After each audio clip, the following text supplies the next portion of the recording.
want to talk about, this is crazy. This is Sanaya Rivers and Marina Mabrey going on TikTok after that Connecticut Sun game and lying. And this is an example. I want to go through some things with this because this is an example to me of what an absolute unprofessional cesspool the WNBA is. I know you all know that, but I still think it's important to talk about this because history gets rewritten all of the time. I just saw somebody talking about now that with the Cheryl Reeves stuff, if you saw my video, people talking about how Caitlin Clark was not playing well at the time of the selection and on. And that, again, revisionist history. I did a deep dive at the time, playing as well or better than any guard in the league. Chelsea Gray just... Man, so evil.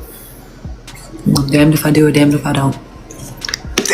Marina Mabrey, damned if I do. Did she just say damned if I do, damned if I don't? She just knocked someone on their ass for no reason from behind. She freaking Marcus Morrised them. Well, no, sorry, Nikola Jokic on Marcus Morrised her. If I do, damned if I don't. I hate that one up. Like, it's just basketball, man. Y'all love that shit in the NBA though. It'd be cool when the dudes do it. People were calling for Jokic got a suspension for doing what Marina Mabrey did to Marcus. This wasn't basketball. This was a personal vendetta played out on national television. When J.C. Sheldon shoulder-barreled into Sophie Cunningham, she wasn't aiming for the basket. She was aiming for her soul. And what happened next exposed a toxic underbelly of the WNBA, which fans are finally seeing in high definition. Stay tuned, because the lies, the drama, and the videotape don't add up. Before we dive into the madness, hit that subscribe button. This story is unfolding daily, and you won't want to miss what happens next. So, Sanaya Rivers got on live, and you better believe the next time that the Indiana Fever faced the Connecticut Sun, like, I just want to see, has this really even been covered on YouTube? ESPN posted it 7 hours ago. ESPN posted it.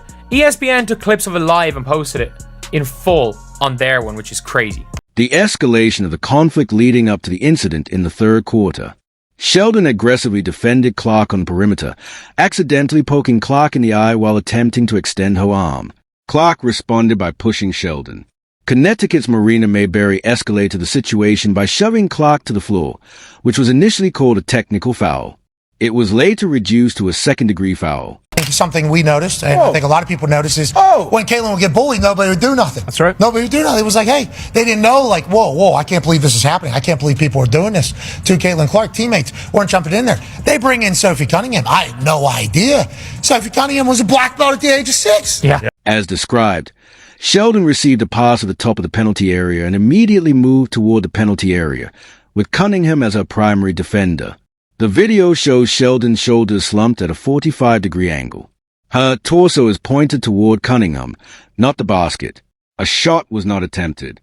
She dropped her center of gravity and collided with Cunningham's torso, causing both players to fall. Fever saw it coming. They went and got Sophie Cunningham, 6-year-old black belt. This is what the Bulls did with Charles Oakley to protect Michael Jordan. Watch the retaliation later by Sophie Cunningham. And again, this is inappropriate, right? No, it's what happens in basketball. The referees called a routine foul on Sheldon, but Cunningham was clearly indignant, gesturing toward the referees about the contact. Cunningham's defense. After the game, Cunningham directly linked the incident to the second-degree foul on Sheldon. The referees played a major role in this. This was a consequence of their failure to protect Clark, the star player. Gained, I think, 500,000 followers and such, and your jersey selling out. How cool is that for your... Yeah, it's cool. It's funny what kind of people are attracted to. I'm just trying to keep the main thing. The main thing is that's basketball, trying to win games, sticking up for my teammates. And that's all part of it. I think all that stuff it's fun and whatnot, but at the end of the day, we need to win some basketball games. I'm just going to be me. I don't go in there trying to predetermine anything. I'm dialed in. I need to focus on hitting my shots, making sure I'm executing the schemes right. I'm not focused on the extracurricular activities. And you know what? During that, it was just part of the game. I think the refs had a lot to do with that. It was a build-up for a couple of years now of them just not protecting, the star player of the WNBA. And she framed her response as an attempt to hold accountable those the league ignored. Meet Sophie Cunningham, Indiana's secret weapon, with a pass no one expected. Before she started throwing elbows in the penalty area, she was practicing kicks in the dojo. A black belt at 6 years old explains everything. I've been watching that Sophie Cunningham thing on repeat, man. That clip where she grabbed a girl and threw her down, foul. It's a hard basketball foul, probably over the top. Of course it is, but why would it not be given the circumstances? But once she did the clinch, man, MMA fans, UFC, grappling, Muay Thai, like we all know. Once you seen that clinch, it was like, okay, she just ain't no regular person. She knows something. She got some skills, and I guess she has like a black belt in Taekwondo or some shit like that, which is wild. And apparently she was the kicker on a high school football team. I mean, I've been going to the lore of what is Sophie Cunningham. I'm like, God damn. This is what they mean when they talking about they like snow bunnies. Like this her. That viral video of her falling to the ground like a wrestler. Marshall's pure instinct. She's like Charles Oakley, Clark's personal bodyguard, and the league refusing to protect its stars. First of all, there was a practice. They did their media during the practice. They pulled Sophie Cunningham aside, and of course they asked her about the J.C. Sheldon incident, and she stood on business. She said, this has been going on for a couple years now. Mind you, she was on the Phoenix Mercury last season, but she had mentioned that this had been going on for a couple years now with Caitlin Clark, and she was basically sending a message. But here's the catch. Her loyalty has divided the locker room. Marina Mabrey from Switzerland looked askance at Rivers as he poured out the truth. Marina Mabrey's silence grew louder. The camera switches, and she smirks as Sheldon's hit song plays again. Why? Beginning. With the play that set off the entire night. So as you guys can see here, J.C. Sheldon is guarding Caitlin Clark. She swipes her in the eyeball. Caitlin Clark nudges her off because J.C. stays in her face. And then Tina Charles runs over and is kind of wagging her finger in Caitlin Clark's face. And then Marina Mabrey comes out of nowhere and chucks her to the floor. Now let's watch this in slow motion. Here, J.C. Sheldon is guarding Caitlin, swipes her in the face. There's one. Going for the ball, swipes her in the eyeball. Caitlin's gonna have to start wearing goggles. And then Caitlin pushes her off of her, like, why are you still in my face? Marina Mabrey, bat out of hell, chucks Caitlin Clark to the ground. Sources claim Mabrey has been fuming for months over the Caitlin Clark defense. When Cunningham defended Clark after Mabrey's push a few weeks ago, that betrayal hasn't been forgotten. Now, Mabrey's neutrality feels like icy revenge. Cinra Rivers' moment of triumph. Then Cinra Rivers appears on camera. No tirade, no rage, just deadly calm. You've all seen this mess. Don't try to fool me. Her language was impeccable, directly addressing the shoulder attack and the rewriting of history. She used language as a weapon. But dig deeper. This wasn't just about Sheldon. Rivers exposed a genuine scandal in the league. The referees ignored it until it became a TikTok trend.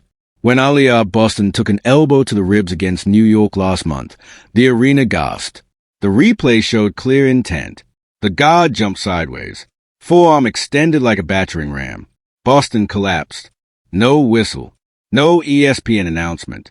No questions at the press conference. Only silence. A few days later, a nearly identical incident against Clark. Sports Center devoted 7 minutes to defending the future of the game. This omission. This systemic omission. A magnifying glass pointed left. Unreported incidents. The 2025 season for Aliyah Boston's Ghostbirds. May 12th versus Liberty. Elbow to the diaphragm while scrambling for a rebound. No call. June 3rd versus Guy. Hair pulled during a rebound. Called as a common foul. June 14th versus Dream. Dislocated knee on a fast break. No video review. Result. Boston missed 3 games with a cartilage contusion. No statement from the league. Invisible insult to Nalissa Smith. Slamming her hip into the referee's table. 5 times this season. Jersey regularly grabbed by the torn fabric. The most damning CCTV footage shows a Sky player stomping on his ankle after tackling a loose ball. Smith received a technical foul for calling. The money bag, the financial plan behind the silence. Player mentions in the media about sponsorship deals. Protecting referees. Caitlin Clark $11,200. ESPN TSN $3.1 million. Nike Gatorade 78% of fouls called. Aliyah Boston $87,410,000. Under Armour 32% of fouls called. Nalissa Smith $3,190.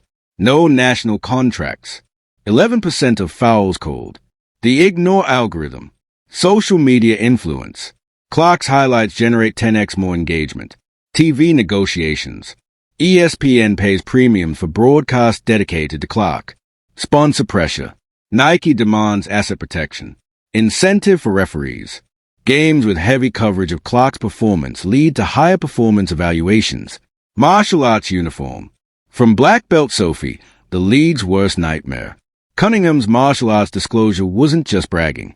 It was a nuclear accusation confirming she trained in combat sports. Sophie revealed the depths of Indiana's despair. Information about a 6-year-old black belt leaked. Fever PR strategically released childhood photos from the dojo during the Sheldon scandal.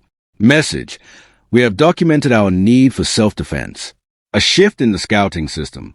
5 teams now hire MMA consultants to teach legitimate physical training. The power economy is consolidating sales for defensemen. Cunningham's aerial strikes are up 300%. Proof that fans value defensemen more than scorers. Libra. The paradox of self-defense punishment. Why does a league retaliate but ignore provocation? A case study. When DACA Hamby nudged Io Wilson after 3 unauthorized elbows, she received a $20,000 fine. A 1-game suspension. An ESPN story. A veteran loses is cool. An unspoken rule. Star protection only applies if your jersey sales exceed $1 million per quarter. A globe with meridians. An international conspiracy. Foreign stars whisper about a 2-tiered justice system. Marina Mabrey, Italy. In the EuroLeague, Sheldon would have been suspended for 5 games. Hey, she's passionate. Atlanta Smith, Australia. Her league is cold soft.